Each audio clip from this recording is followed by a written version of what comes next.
You said never let me go.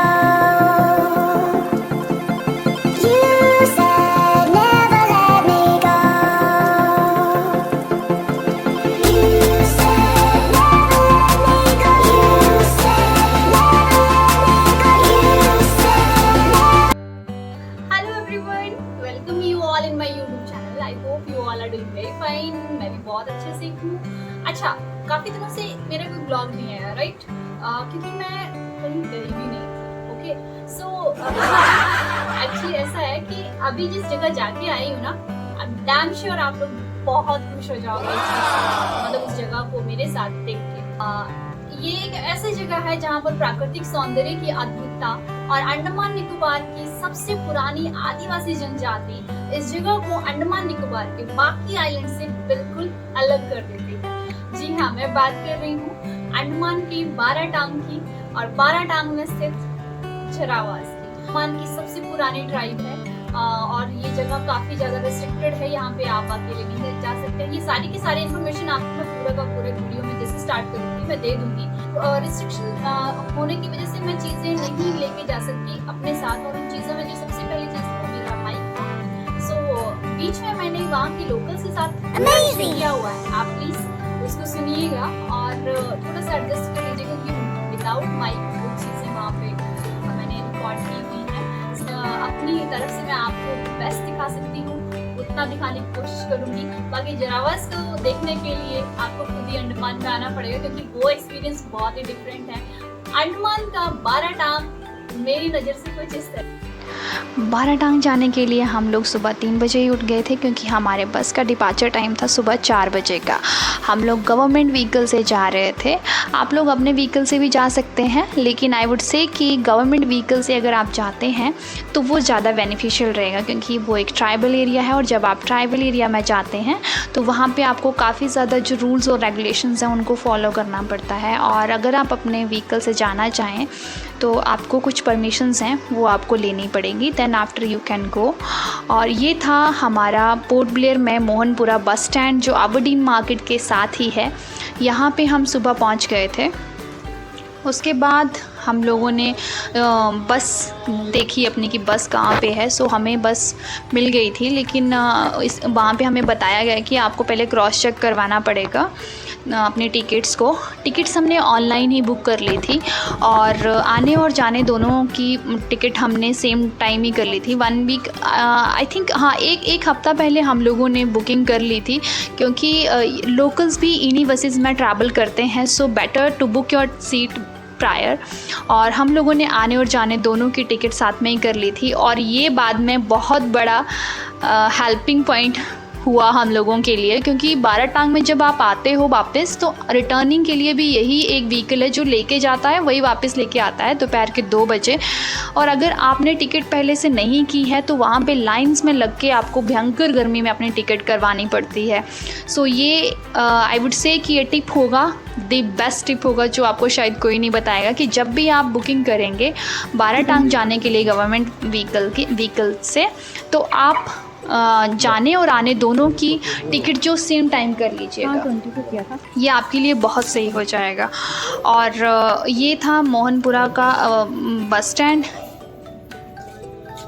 हमने सोचा था कि बहुत बड़ी बस होगी, लेकिन जब हमने देखा तो ये एक ट्रैवलर थी और सीट्स बहुत कम थी क्योंकि एक हफ्ता जब हमने पहले बुकिंग की तब भी सीट्स बहुत कम दिखा रहा था। फिर बाद में हमने जब ये चीज़ देखी यहाँ पे आके तब समझ आया कि किस लिए वो कम दिखा रहा था। यहाँ पे जो ड्राइवर है, कंडक्टर कोई नहीं होता है बसेस में। ये ड्राइवर ही कंफर्म करते हैं आपकी सीट्स का और टिकट को रीचेक करते हैं।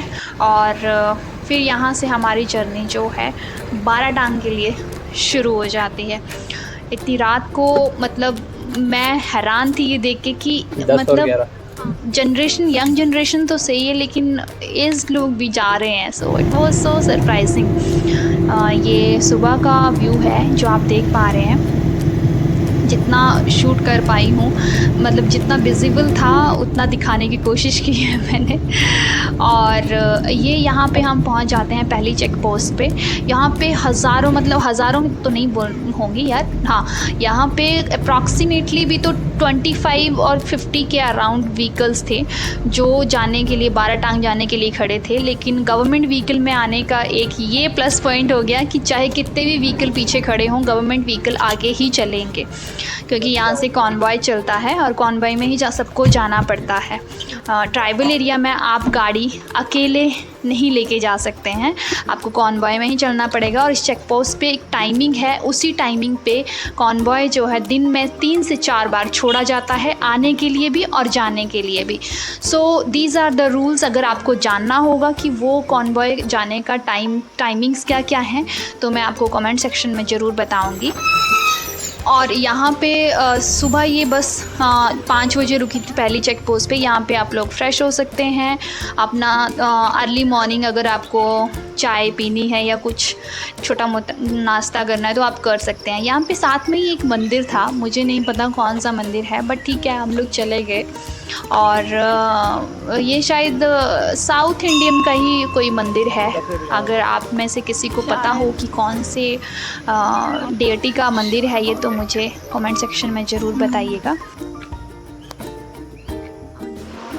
अंदर से इस मंदिर में बहुत अच्छी पेंटिंग हो रखी थी और ऊपर ये कोई देवी का स्टैचू था जो मुझे नहीं पता कौन सी देवी हैं। और फिर मैं मंदिर में गई, वहाँ पे मैंने वीडियो तो बनानी चाहिए लेकिन एक्चुअली बनाने नहीं दी, और फिर बाहर से ही दर्शन करके हम लोग वापस आए। अकॉर्डिंग टू मी मुझे ऐसा लगता है काफ़ी स्पेशियस मंदिर था। मतलब आप यहाँ पे कम से कम भी देख पा रहे होंगे कि 200 to 300 पर्सन की कैपेसिटी है इस मंदिर की। जितना आपको यहाँ से दिख रहा है उतना ही बैक साइड से भी ये खुला था। और मतलब व्यू भी ठीक था, सामने आप मतलब काफ़ी अच्छा व्यू एंजॉय कर सकते हो। और बस इसी के साथ हम लोग वापस अपने उस स्पॉट पे चले गए जहाँ पे हमारी गाड़ी रुकी हुई थी। इस जगह का नाम जिरकाटांग है, जहाँ पे ये चेक पोस्ट आता है। और एक ही चेक पोस्ट आता है बाराटांग जाते हुए। अगर आपको डिगलीपुर जाना है तो वहाँ डिगलीपुर जाते हुए 2 और चेक पोस्ट आते हैं, बट बाराटांग के लिए फ़िलहाल यही एक चेक पोस्ट है जिसका नाम जिरकाटांग है। और जिरकाटांग से 47 किलोमीटर का डिस्टेंस है मिडिल स्ट्रेट का। जैसा कि आपको यहाँ पे ये सामने बोर्ड पे आई थिंक दिख रहा होगा, मिडिल स्ट्रेट 47 किलोमीटर। तो मिडिल स्ट्रेट ही एक्चुअली बाराटांग है। और ये जो एक बोर्ड था जिस पे प्रॉपर इंफॉर्मेशंस दी हुई थी रिगार्डिंग रोड की कि कैसे आपको जाना है। और जैसा कि मैंने पहले आपको बताया कि कॉन्वॉय में चलना होता है, आप अपनी गाड़ी लेके भी जाते हो तब भी आपको कॉन्वॉय में ही चलना है। और गाड़ी से बाहर बिल्कुल नहीं निकल सकते हैं। आपको जरावास मिलते हैं तो आपको इनसे किसी तरीके का कोई इंटरेक्शन नहीं करना है, कोई टेबल्स नहीं देने हैं, किसी तरीके का कोई इंटरेक्शन बिल्कुल भी नहीं करना, टोटली प्रोहिबिटेड है। और अगर आप ये करते हैं तो आपके ऊपर कार्रवाई हो सकती है, वहाँ पे ऐसा भी लिखा हुआ है। और ये एक इको फ्रेंडली हट था जिसमें अंडमान की दी बेस्ट चीज़ें जो अंडमान से रिलेटेड हैं और स्पेशली अंडमान में पाई जाती हैं उनके यहाँ पे पिक्चर्स लगाए हुए थे। सो मैंने स्पेशली इनको कैप्चर किया सो दैट मैं आपको भी यहाँ की स्पेशल चाहे वो एनिमल हैं, बर्ड हैं या बाकी चीज़ें हैं, मैं आपको दिखा सकूं, ताकि आप जब कभी भी अंडमान आओ तो डेफिनेटली अपनी एक बकेट लिस्ट बना लें कि हमें कौन कौन सी चीज़ों को एक्सप्लोर करना है, कहाँ कहाँ जाना है। और अच्छी चीज़ ये थी कि आपको यहाँ प्रॉपर मतलब डिटेल के साथ और पिक्चर्स के साथ दे रखा है कि आपको कौन कौन सी चीज़ किस किस जगह पे मतलब मिल सकती है, ये भी वहाँ दे रखा था।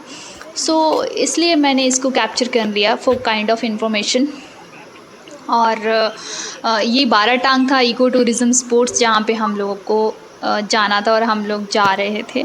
ये हट मुझे बहुत अच्छा लगा क्योंकि इसकी जो बनावट थी, बाहर जो पत्ते थे, ये आई थिंक यहाँ पे जो लोकल एक पेड़ है, आई डोंट नो क्या बोलते हैं उसे, बट आई हैव सीन, तो उसका बनाया हुआ था ये। और ये इतना सही से प्रॉपर हैंडमेड था, मतलब बिलीव नहीं हो रहा था कि कितने इंटेलिजेंट लोग हैं जिन्होंने ये बनाया। आप देख सकते हैं जैसे प्रॉपर वुडन का बना हुआ है ये। देखिए पूरा का पूरा स्ट्रक्चर जो है वो वुडन का बना हुआ है।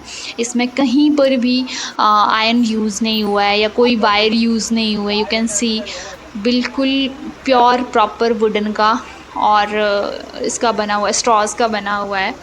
सो ये मुझे एक बड़ी यूनिक चीज़ लगी। और ये यहाँ की लोकल बसेस थी जो हमारे साथ हमारे आगे आगे चली हुई थी। आगे गवर्नमेंट बसेस थी और पीछे जो लोकल बसेस थी वो थी। और सब की सब बसेस को एज आई टोल्ड यू कि कॉन्वॉय में ही चलना था, और बस इतना ही डिस्टेंस सबको अपने बीच में मेंटेन करके रखना था। आई रिपीट, आप जब भी कॉन्वॉय में चलेंगे आप कहीं भी नहीं रुकेंगे और किसी भी तरीके की कोई। मैंने लोकल्स को इतना बोलते हुए सुना कि जराबाज जो हैं आपके व्हीकल्स को रोकते भी हैं, और रोक कर आपसे they will ask you for the पान। मतलब वो लोग सिर्फ इतना पूछते हैं कि पान है, और अगर आपने पान दे दिया उन्हें, गलती से कुछ भी खाने को दे दिया, तो वो प्रॉपर रिमेंबर रखते हैं कि कौन सा व्हीकल था और कौन से व्हीकल से उन्हें कोई चीज़ ऑफ़र हुई थी, और वो इस चीज़ को प्रॉपर रिमेंबर रखते हैं। और जहाँ पर आपका व्हीकल जाके स्टॉप होगा और जिस जेट्टी से आपको शिप मिलेगा, ठीक उसी जेट्टी पे एक पुलिस चौकी है। वहाँ पे जाके वो कॉप्स को ये बता देते हैं कि कौन से व्हीकल से उन्हें कोई चीज़ ऑफ़र हुई है। सो बी अवेयर। आपकी गाड़ी अगर बंद भी हो जाती है इन बिटवीन रास्ते में, तो आप गाड़ी से बिल्कुल बाहर नहीं निकलेंगे, और गाड़ी के शीशे तो बिल्कुल भी डाउन नहीं करेंगे किसी भी कंडीशन में, क्योंकि वो अगर उन्हें थोड़ा सा भी फील होता है कि आप उनको कोई हार्म करने वाले हो, तो they will attack you at the same time. So be aware. और ये था मिडिल स्ट्रीट।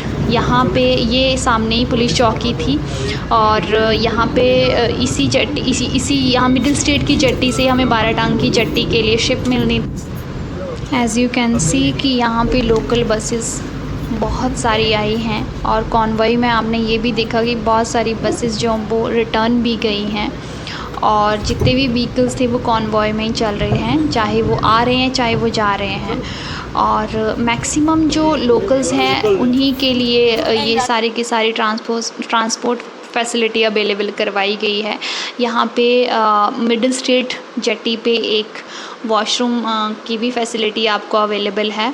अगर आपको फ़्रेश होना है तो यू कैन गो। और यहाँ पे आप देख सकते हैं कितनी सारी लोकल बसेस जो हैं वो यहाँ पे खड़ी हैं, और ये सब की सब लोकल व्हीकल्स और पैसेंजर इसी शिप में यहाँ से इसी जेट्टी से दूसरी जेट्टी के लिए जाएंगे, जो कि हार्डली 5 to 10 मिनट में ही आप रीच कर जाते हो वहाँ पे। और शिप में जब आप इस शिप में आते हो तो यहाँ पे शिप की बुकिंग आपको अलग से करने की ज़रूरत नहीं है। शिप में आपको टिकट के लिए स्पेशल पर्सन आता है, वो आपसे टिकट के लिए पूछता है, और टिकट चार्जेस ज़्यादा नहीं है, 13 रुपीज़ पर पर्सन है। और फ़िलहाल ये आज का ब्लॉग यहीं तक। इस ब्लॉग का, इस जर्नी का फर्स्ट पार्ट है। मैं सेकंड पार्ट भी बहुत जल्दी लेके आऊँगी। I hope you all will enjoy this part, और eagerly wait for next part. आपको मेरा वीडियो कैसा लगा और कैसा आपने enjoy किया, आप मुझे कमेंट सेक्शन में ज़रूर बताइए। So see you soon in the second part of this journey. और वहाँ पे I will let you know कैसे हम लोग लाइमस्टोन केव गए, वहाँ पे कितना ब्यूटीफुल नज़ारा हमने इंजॉय किया, और लोकल के साथ कैसे इंट्रैक्शन किया। Everything I will let you no in the second part of this video. अच्छा हाँ, बताना भूल गई, अगर कुछ भी मैंने स्किप किया हो जो कि आपको जानना हो और मैं भूल गई हूँ बताना, तो आप मुझे कमेंट सेक्शन में पूछ सकते हैं। Definitely I will reply. बाकी अपनी तरफ से मैंने सारी इन्फॉर्मेशन आई थिंक दी है, बट फिर भी मैं भूल गई हूँ, तो please you can ask me in the comment section. और ये था ब्यूटीफुल नज़ारा पोर्ट ब्लेयर टू मिडिल स्ट्रीट, जो कि बाराटांग से दूसरी साइड की जेट्टी है, और यहाँ से हम सीधा जो है वो निकल रहे हैं बाराटांग की जेट्टी के लिए। मिलते हैं second part of this video. Thanks everyone for watching this video. अगर आपको वीडियो पसंद आया है, आपने वीडियो एंजॉय किया है, then do subscribe my channel and hit the like button. This will give me more motivation to make more and more videos. Thank you once again.